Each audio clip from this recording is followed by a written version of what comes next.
célébrez demain un flambeau, normalement, pour célébrer l'indépendance d'Israël, Mazel Tov déjà.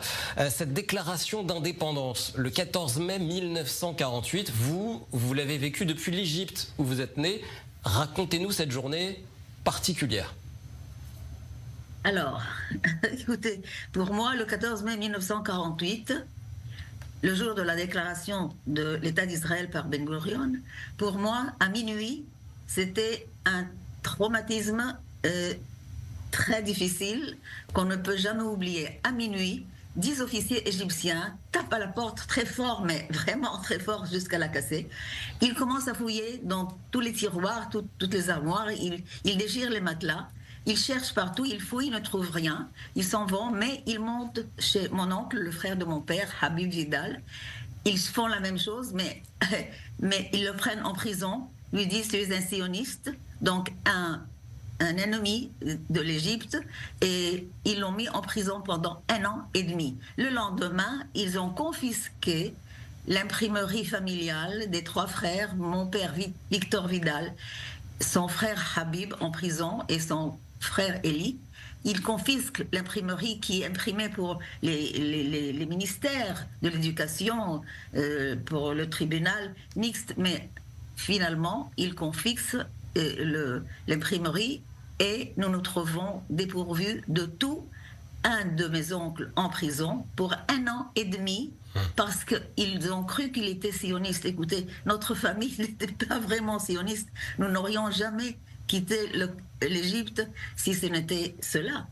Alors, bien sûr, à chaque Pâques, le Leil HaSeder, on disait Hashana Haba'a Birushalayim, comme le font tous les juifs de la diaspora et d'Israël, mais on ne comptait pas y aller, n'est-ce pas?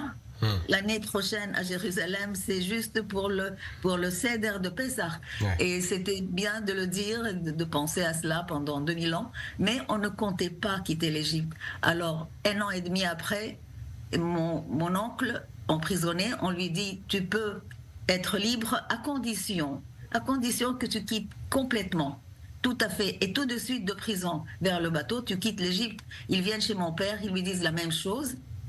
Et ils lui disent en arabe Etfaddal Yahawa Gavidal, Rohshouf Achouk, va voir ton frère sur le bateau. Il n'en fallait pas plus. Le lendemain, je vois des valises et je comprends, mais j'étais bien heureuse de savoir que nous allions en France, n'est-ce pas? À Marseille, pour moi, la France, la Tour Eiffel, nous parlions français et comme cela, n'est-ce pas, à l'école, c'était la lingua franca, comme on dit. En Égypte, on parlait français, toutes les études étaient en français. Et je disais, c'est beau, c'est très beau, la Tour Eiffel, je vais voir cela. Mais pour nous, c'était un camp de réfugiés, le camp d'Arenas. Juste un hangar un peu long et très étroit pour 3 familles. Alors, chaque famille avait un mur. Tout à coup, de toute la vie que nous avions en Égypte, au Caire, avec des serveurs, des servantes et des domestiques et tout cela, tout à coup, notre maison devient un mur pour 9 personnes, mes 6 frères et moi et mes parents. Je me rappelle, chaque nuit, ma mère étendait un drap pour un peu d'intimité, au moins la nuit. Alors... Écoutez, j'avais 12 ans à peine. Et nous ne comprenions pas à ce point ce que traversaient mes parents. Mais je voyais la douleur de ma mère et de mon père. Alors, n'est-ce pas? Je n'ai jamais vu ma mère pleurer. Jamais. Oui. Mais un jour, nous avons trouvé les cahiers de ma mère. Après son décès, on a trouvé ça dans un tiroir. Elle a écrit « Je pleure chaque nuit dans mon coussin ». Voilà ce qu'elle a écrit quand on était dans un camp de réfugiés à Tibériade, sur la montagne. Dans le nord d'Israël. Voilà. J'imagine que plus de 74 ans plus tard, être choisi pour allumer un flambeau pour célébrer l'indépendance d'Israël, surtout en ce moment, ça doit représenter quelque chose de fort pour vous. Oui, j'étais très très émue et très heureuse quand la ministre Miri Regev m'a téléphoné il y a juste 4-5 jours me disant que j'ai été choisie par elle parmi des milliers qui ont été qui voulaient tenir le flambeau et j'ai été choisie et j'ai été encore plus émue quand elle m'a dit pourquoi. Elle m'a dit, tu es une fille de Ma'abarot. Les Ma'abarot, c'est les camps de réfugiés où on nous a mis dans une tente. Au milieu de la nuit, la tente s'envole et la pluie sur nous. C'était terrible.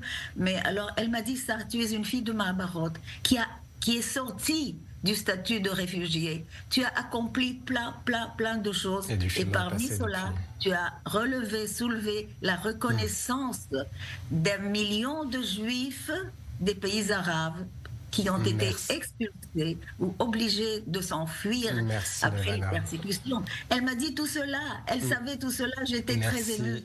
Voilà.